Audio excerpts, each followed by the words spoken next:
قول يا متقال. يا غالي عليا يا لا لا، انت هتغني سواوي. بجد؟ انت صدقت ولا ايه؟ طفش ال 140 مشترك اللي عندنا.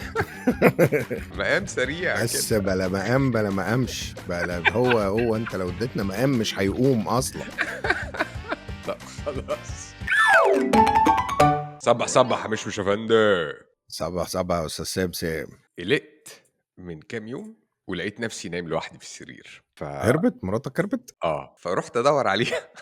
لقيتها نايمه في اوضه المكتب.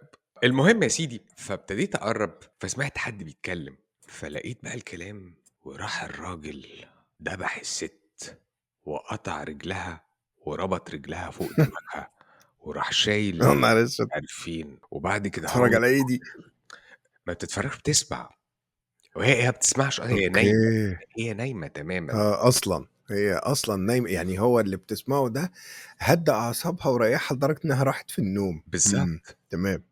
طلع ايه بقى؟ فانا رحت قاعد على الكرسي اللي انا قاعد عليه دلوقتي ده، وقعدت اسمع شويه، فجالي حاله من الرعب، قصه مرعبه، قصه قتل بكم اوكي. التفاصيل، وحد بيتكلم بصوت هادي جدا والمجرم قرب من الست، ولما هي ما كانتش واخده بالها راح ناطط عليها في الضلمه، وكان معاه سكينه نهار اسود. ومسدس.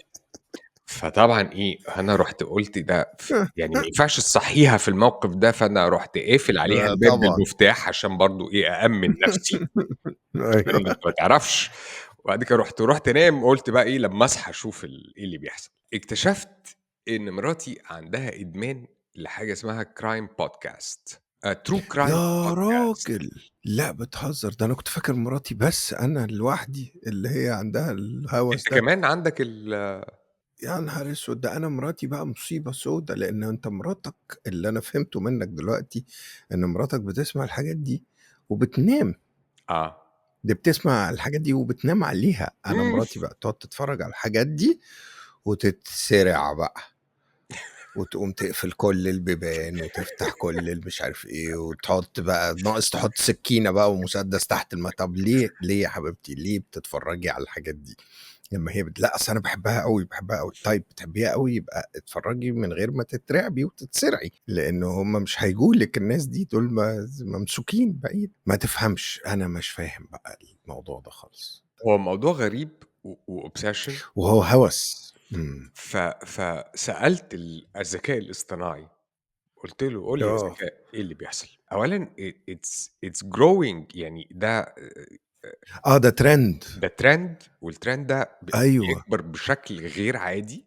ده حقيقي. طلّعت statistic عجيب جدًا، إن مش عارف 60% من الadult Americans عندهم هَوَس بالموضوع ده. 60% ده وارد جدًا، لإنه في كَم podcasts وكَم channels على اليوتيوب وعلى التيك توك بيعملوا الشغلانة دي بس، وفي كل حتة بقى على فكرة. ده 60% ده في أمريكا مش كتير، لإن أنا لقيت إن أنا كمان آسف، مراتي أكتر من 40 ها، أكتر من 40%.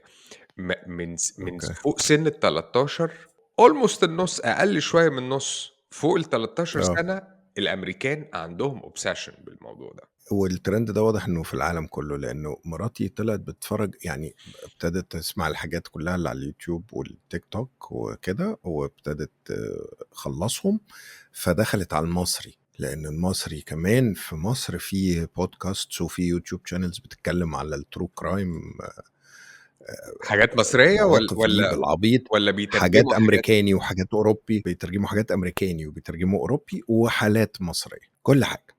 في حاجات بتاعة حلقات بتاعة حاجات مصرية بس، وحلقات بتاعة حاجات أمريكاني، وحلقات بتاعة حاجات mixed من ده ومن ده حسب كل حلقة. فده واضح إنه هوس في الكوكب، مش في مصر ولا في أمريكا ولا مراتك ومراتي. بس اللي أنا اكتشفته أكتر من كده أهوّة، إن حوالي 56% من الobsession ده في الستات أكتر من الرجالة. ده حقيقي. globally برضه هم اللي أكتر هوسًا بموضوع الtrue crime podcasts وchannels والحاجات دي. سألتش بقى الذكاء الاصطناعي إيه السبب إن الستات مهووسين؟ لأ، ما أنا خُفت الذكاء الصناعي يقول لك إن أنا راجل ذكوري متعفِّن.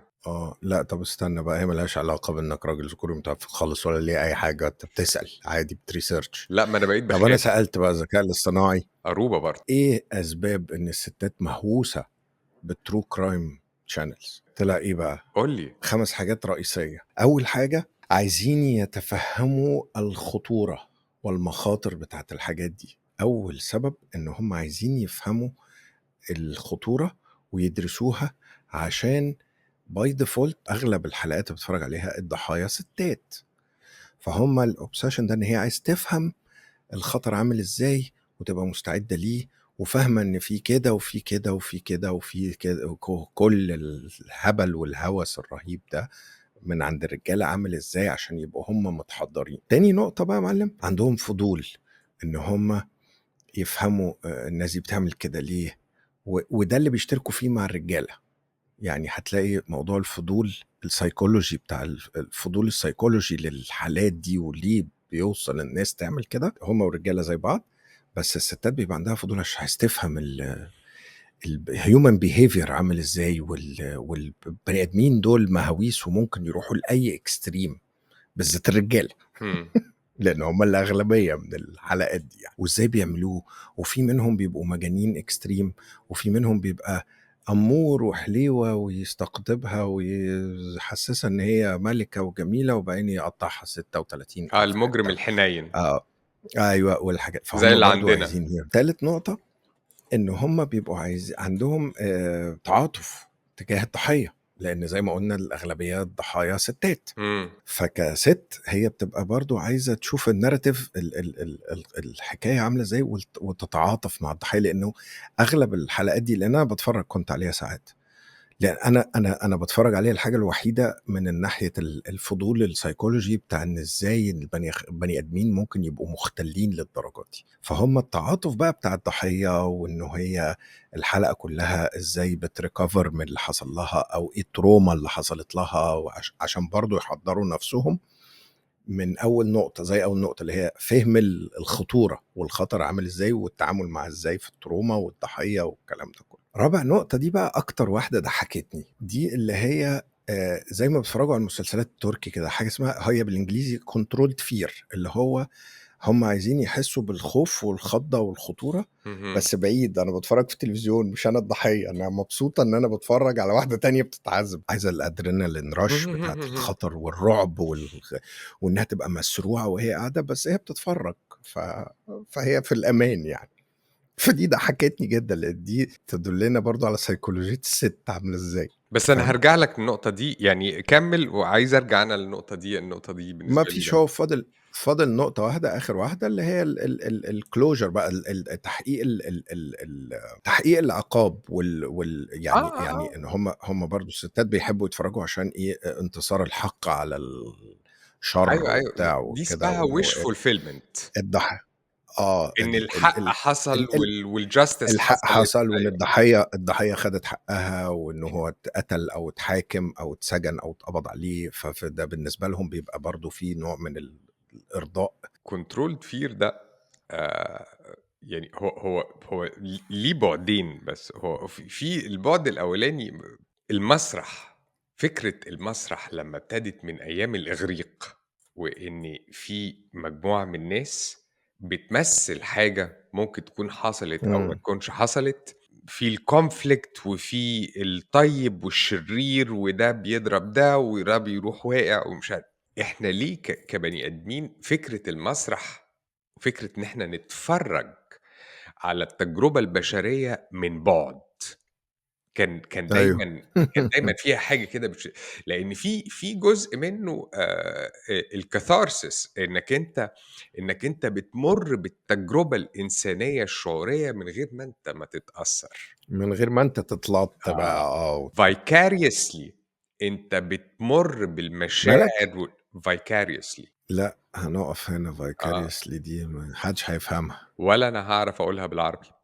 يعني ممكن أبُص يبقى لك تشوف كلمة في تانية الGoogle تقولها. translate إنّك أنت إيه إنّك vicariously أنت دي؟ to project أو إنك أنت ما تترجم يا مش في إيه. project إيه؟ طب قُل دين أم الجملة كلّها. ما أنت بتوقّفني to في النُص project وبعد كده إيه؟ بتقول إنك أنت بتproject معلش أنا آسف. ما هو الemotion vicariously ما حدش هيفهمها. أيوه project الemotion. خارجيًا، أنت حاسس بكل الemotions بتاعة التجربة، لإنك أنت وأنت بتشوف أنت بتتألم للvictim أو الضحية، أنت حاسس بالغضب ناحية الantagonist، أنت متعاطف وبتشجّع الprotagonist، بس أنت كل ده أنت from a distance من كده من بعيد، فأنت أيوه من بُعد كده. أيوه ما هو ده فهي الcontrol دي fear. ما دي ألطف حاجة هي بالنسبة لهم. دي living vicariously through أيوه.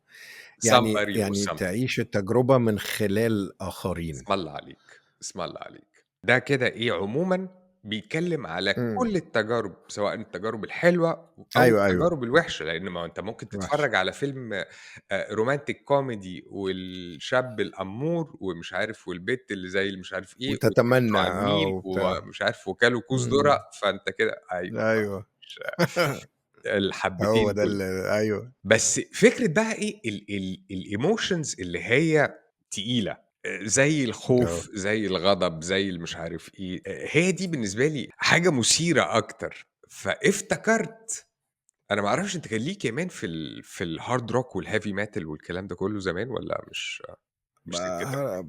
هارد روك ممكن شوية، روك in general، heavy metal لأ. الصريخ والصويت والترزيع والتخبيط ده ما اللي بيقعد آه. لأ ده لا، في لا، ده هو مش الموضوع مزيكا. الآباء الروحيين بتوع الحتّة اللي أنت بتتكلّم فيها دي، آه. فريق كان اسمه Black Sabbath. عارف Black Sabbath طبعًا. أنت سمعت Black Sabbath؟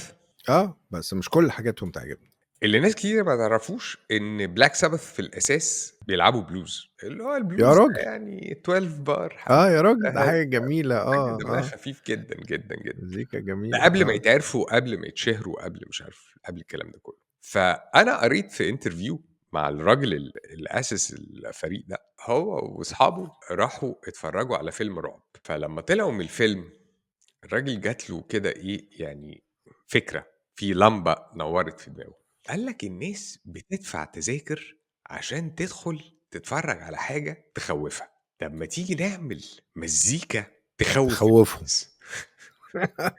أيوه. يمكن يبتدوا يشتروا ييجوا يتفرّجوا علينا المزيكا بتاعتنا. وبالفعل أيوه. الناس فعلًا. دي هم الآباء آه. الروحيين بتاع العك الموسيقي اللي إحنا عارفينه. وده يرجّعنا لنقطة الcontrolled fear بتاعة الobsession بتاع الستات في إن هم يتفرّجوا على حاجات تخوّفهم وقَتَلة مسلسلين ونيلة، وعشان هو من بعيد برضه وخلاص. شوف إزاي الإنسان أصله أيوه. ده ظاهرة تُدرس وتُدرّس في نفس الوقت. الإنسان ده غريب، غريب والله غريب. جدًا، جدًا، جدًا، جدًا، جدًا. بس أنا ما باحبش يالّا حد يخوّفني بصراحة، أدينا. والله أنا لأ. وأنا لأ أنا ما باتخضّش أوي وما باحبش. بس أنا ما باحبش أفلام الرعب برضه. genre ما بتعجبنيش لإنها باحس إنها بتستخف بعقلي. أنا لا باحب الأفلام يعني ما باخافش، بس ما باشوفش المتعة في وعينيه بقى مش عارف إيه، ويروح مدّيك بالضبط. hugs no drugs. هنقول للجنس البشري كلّه يا جماعة لو سمحتوا hugs no drugs. أيوه حاضر، حالًا. شكرًا. هنعمل كده. فأنا خلاص بقيت باقفل على نفسي باب الأوضة وأنا داخل أنام. على نفسك طبعًا، لازم تأمِّن نفسك. وصبّح، عليه صبّح يا العوض من برنس. العوض. عليه العوض والّا العوض فعلًا. صباح الفل.